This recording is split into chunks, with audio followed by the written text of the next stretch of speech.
No início do século XX, os genetistas haviam associado a presença dos genes aos cromossomos. A pesquisa começou a focalizar-se em exatamente quais componentes dos cromossomos representam este material genético. Nos anos de 1920, os cientistas sabiam que os cromossomos eram feitos de DNA e proteínas. Nessa época, havia sido desenvolvido um novo corante, que podia ligar-se especificadamente com o DNA e que se tornava vermelho na proporção direta da quantidade de DNA presente na célula. Essa técnica forneceu evidências circunstanciais de que o DNA era um material genético, pois estava no lugar certo, variava entre as espécies e estava presente nas quantidades corretas. Griffith fez o primeiro experimento sugerindo que bactérias são capazes de transferir informações genéticas através de um processo conhecido como transformação. A descoberta de Griffith foi seguida pelo final da década de 30 e o início da década de 40, que isolou o DNA como material que comunicava esta informação genética. Em seus estudos sobre pneumococos, na tentativa da criação de uma vacina, acabou percebendo a existência de 2 ou mais tipos dessa bactéria em uma amostra de secreção coletada de um paciente. Buscando comprovar sua observação, realizou diversos experimentos. Os experimentos de Griffith utilizaram duas variantes, uma virulenta e outra avirulenta. Elas foram nomeadas respectivamente de S e R. A cepa S, bactérias altamente virulentas que apresentavam em colônias uma aparência lisa. Essa aparência se dava devido à presença de uma capa de polissacarídeo que a protegia do sistema imune do rato. Quando inoculada, causava a morte do animal. A cepa R, forma avirulenta, ou seja, não causava a doença, em colônia apresentava uma aparência rugosa devido à ausência do envoltório polissacarídeo. Em um experimento, foi inoculado primeiramente uma cepa S morta por aquecimento e, como esperado, não ocorreu o desenvolvimento da doença. Em outra análise, injetou-se no roedor a cepa S inativa pelo calor combinado com a cepa R. O rato desenvolveu a pneumonia e foram encontradas células da variante S em seus tecidos. Griffith, portanto, chegou à conclusão de que as bactérias R teriam se transformado na variante S, pois adquiriram o que Frederick denominou de substância S e para ele era uma proteína. Em trabalhos posteriores, a substância responsável pela transformação foi isolada e identificada como DNA. A identificação do princípio transformante foi um passo decisivo na história da biologia. Ela foi obtida após um período de vários anos por Oswald e colaboradores. Eles trataram amostras que sabidamente continham o princípio transformante de várias maneiras com o objetivo de destruir diferentes tipos de moléculas, proteínas, ácidos nucleicos, carboidratos e lipídios, e testaram as amostras tratadas a fim de verificar se retinham a atividade de transformação. Em 1952, Alfred e Martha Chase realizaram uma série de experiências para a confirmação da composição da base do material genético, os genes. Por meio de estudos e análises, foi possível concluir que o ADN, ácido desoxirribonucleico, era a verdadeira composição do material genético e não as proteínas. Os estudos realizados previamente no Instituto Rockefeller, em 1935, já contemplavam e evidenciavam o papel do DNA no material hereditário, a partir de experimentos genéticos em bactérias. Isso porque a existência do ADN já era conhecida desde 1869. E naquela época, supunha-se que eram as proteínas que carregavam a informação que determinavam a hereditariedade. Em 1944, mediante a experiência, teve-se pela primeira vez um indício do papel que desempenha o ADN. Entretanto, na época dos estudos, a corrente científica não conhecia a complexidade da molécula de DNA e não aceitava a sua participação no processo de hereditariedade e diversidade das espécies. Foi então, em 1952, os experimentos de Hershey e Chase foram fundamentais para concretizar as evidências de uma vez já elucidadas por Avery e seus associados e afirma que o papel central do DNA como verdadeiro material genético. Com a publicação das evidências do DNA como material genético em bactérias e vírus, a questão que surgia era se o DNA se mostraria de maneira semelhante ao material genético de eucariotos complexos. Alguns experimentos simples, como injetar em um pato branco o DNA de um pato marrom e anunciar que o receptor tornara-se marrom, ou alimentar vermes chatos com DNA de vermes que aprenderam uma tarefa simples e observar que os receptores imediatamente tornaram-se mais espertos, foram divulgados, mas os resultados eram dúbios, pois ninguém conseguia repeti-los. Não seria possível para uma grande molécula como o DNA entrar em todas as células do corpo e muito menos evitar sua hidrólise em nucleotídeos pelo sistema digestivo. Entretanto, a transformação genética de células eucarióticas pelo DNA pode ser demonstrada. A chave é usar um marcador genético, gene cuja presença na célula receptora confere um fenótipo observável. Nos experimentos com pneumococos, esses fenótipos eram cápsulas polissacarídicas lisas e virulentas. Em eucariotos, os pesquisadores normalmente usaram um gene marcador nutricional ou de resistência a antibióticos que permite o crescimento das células recipientes transformadoras. Por exemplo, na ausência do gene que codifica para a timidina quinase, uma enzima necessária para a utilização da timina, as células de mamíferos não cresceram.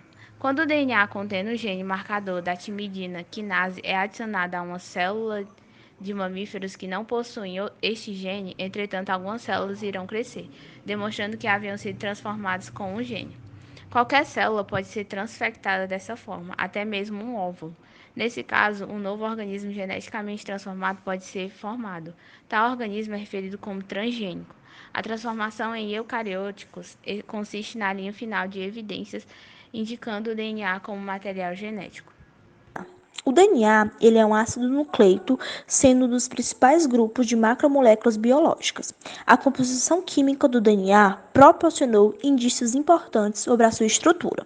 Os bioquímicos sabiam que o DNA ele consistia em um polímero de nucleotídeos, em que cada um é composto por uma molécula de açúcar desoxirribose, um grupo fosfato e uma base nitrogenada.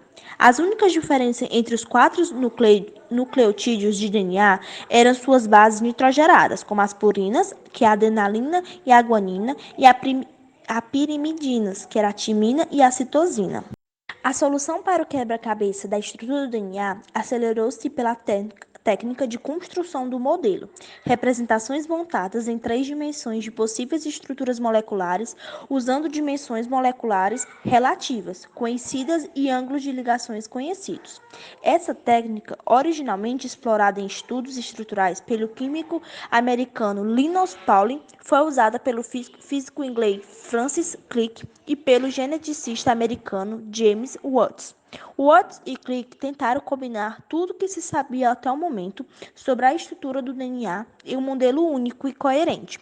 Os resultados da cristalografia convenceram Watts e Crick de que a molécula de DNA é helicoidal, cilindramente espiral. Os resultados das medidas da densidade e dos modelos construídos anteriormente sugeriram que havia 2 cadeias de polinucleídeos na molécula. Os estudos de modelos também levaram à conclusão de que as 2 cadeias do DNA corriam em direção oposta, isto é, são antiparalelas. As características que resumem a arquitetura molecular da molécula de DNA. Ela é uma dupla hélice de diâmetro uniforme, é destra, é antiparalela, as 2 fitas correm em direção oposta, os limites externos das bases nitrogenadas estão expostos nos sulcos maior e menor. O material genético ele desempenha 4 funções importantes na molécula de DNA, proposta por Watts e Crick, que se encaixam em 3 delas. Primeiro, o material genético armazena a informação genética de um organismo com milhões de nucleotídeos. A sequência de base de uma molécula de DNA poderia codificar e estocar uma quantidade enorme de informação e responder pela diferença entre as espécies e indivíduos. O DNA se encaixa muito bem nessa função. Segundo, o material genético ele é suscetível a mutações ou trocas permanentes na informação que codifica. Para o DNA, as mutações podem ser simples trocas na sequência linear de pares de bases. O material genético, em terceiro, o material genético ele é replicado precisamente no ciclo de divisão celular. A replicação pode ser alcançada pelo aparelhamento complementar de bases A com T e G com C. Na publicação original de suas descobertas no jornal Nature em 1953, Watts e Crick modestamente anunciaram: não escapou da nossa atenção que o pareamento específico que postulamos imediatamente sugere uma posição, mecanismo de cópia para o material genético. O material genético deve ser expresso como fenótipo. Essa função não está óbvia na estrutura do DNA.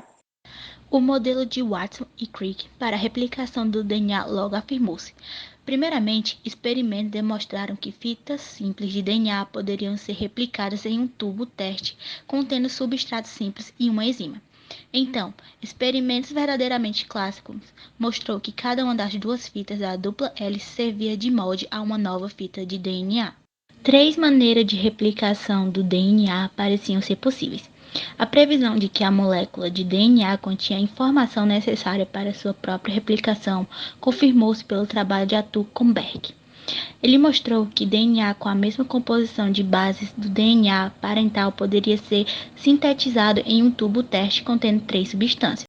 Os substratos, os desribonucleosídeos trifosfatados DATP, DCTP, DGTP e DTTP, uma enzima DNA polimerase, DNA que serve de molde para guiar os nucleotídeos e a serem inseridos. Lembrando que nucleosídeo é uma base nitrogenada ligada a um açúcar. Cada um dos 4 desribonucleosídeos trifosfatados consiste em uma base nitrogenada ligada a desoxirribose, a qual, por sua vez, liga-se a 3 agrupamentos fosfato. A próxima questão era qual dos 3 modelos de replicação possíveis estava ocorrendo.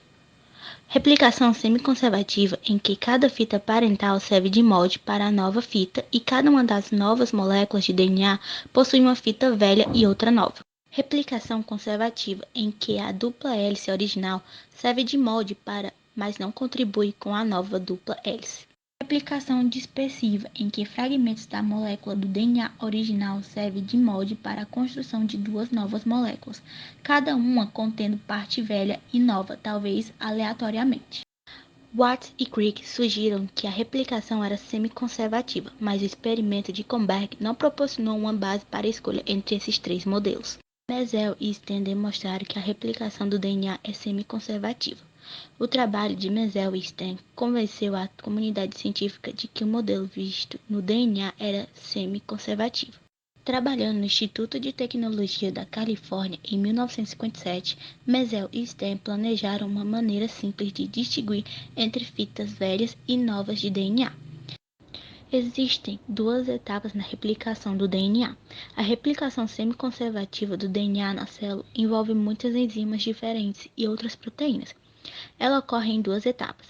A dupla hélice de DNA desenrola-se para separar as 2 fitas molde e torná-las disponível para um novo pareamento de bases. Os nucleotídeos são interligados por ligações fosfodiésticas em cada uma das suas fitas em crescimento, em uma sequência determinada pelo pareamento complementar de bases com as bases da fita molde. O DNA é replicado com exatidão e mantido com fidelidade. O preço para as falhas podem ser grandes. Contudo, a replicação do DNA não é totalmente acurada, quer dizer, aperfeiçoada, e os mesmos estão sujeitos a alterações químicas naturais das bases, assim como agentes ambientais. São mecanismos de reparo de DNA. As DNA polimerases cometem números de erros significantes nas montagens das fitas de polinucleotídeos. Há uma taxa de erros observada, 1 a cada 10 bases replicadas, que resultaria em aproximadamente 60 mil mutações cada vez que uma célula humana se dividisse. Nossas células possuem pelo menos 3 mecanismos de reparo de DNA à nossa disposição. São eles: mecanismo de edição, que corrige erros nas replicações assim que a DNA polimerase se reproduz. Mecanismo de reparo de não pareamentos, que sonda o DNA imediatamente após ter sido replicado e corrige quaisquer parâmetros errôneos de bases. Mecanismo de reparo por excisão, que remove bases anormais que formaram devido a danos químicos e as substitui por bases funcionais. Indivíduos que sofrem de uma condição conhecida por xeroderma pigmentoso não apresentam o mecanismo da excisão, que normalmente corrige o dano causado pela radiação ultravioleta, onde os mesmos podem desenvolver câncer de pele mesmo após uma pequena exposição ao sol. Certas enzimas inspecionam o DNA das células quando encontram bases não pareadas, bases quimicamente modificadas ou pontos nos quais uma fita possua mais base do que outra. Essas enzimas cortam a fita defectiva Outra enzima corta a base adjacente, incluindo a base alterada. A DNA polimerase e a DNA ligase sintetizam em célula a nova sequência de base a fim de substituir a excisada. Na replicação de DNA, existem duas técnicas de laboratório que são vitais na análise de genes e genomas. Uma delas permite a produção de múltiplas cópias de DNA em proporções pequenas. A outra permite determinar a sequência de bases de uma molécula de DNA. A PCR é um processo cíclico no qual uma sequência de etapas é repetida várias vezes, copiando uma região pequena de DNA em um tubo-teste. O processo ocorre da seguinte forma: fragmentos de DNA dupla fita são separados em fitas simples através de aquecimento. Um oligonucleotídeo iniciador curto, sintetizado artificialmente, é adicionado à mistura juntamente com os 4-desoxirribonucleotídeos trifosfatos e a DNA polimerase. Por fim, a DNA polimerase catalisa a produção de novas fitas complementares. A técnica de sequenciamento de DNA baseia-se no uso de nucleosídeos artificialmente alterados. Para determinar a sequência de DNA, um fragmento de DNA é desnaturado. As fitas simples de DNA resultantes são colocadas em um tubo-teste e misturadas com DNA polimerase, oligonucleotídeos iniciadores curtos apropriados para a sequência de DNA, os 4-desoxirribonucleotídeos e pequenas quantidades dos 4-didesoxinucleotídeos, cada um com uma marca que emite uma cor de luz diferente. Essa luz será transferida para um computador, que irá processar a informação e imprimir a sequência de DNA do fragmento.